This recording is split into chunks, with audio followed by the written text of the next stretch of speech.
மரவள்ளிக்கிழங்க ஒரு நாள் சிம்பிளா இந்த மாதிரி தாளிச்சு பாருங்க. டேஸ்ட் சூப்பரா இருக்கும். எப்படி செய்யறதுன்னு பாத்திரலாமா?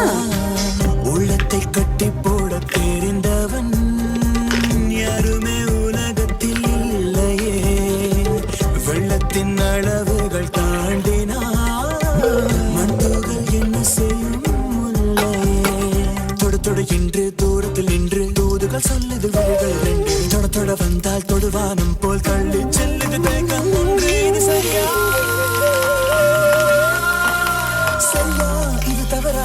இந்த உணர்வினை விளக்கிட மனதுக்கு தெரியல சரியா?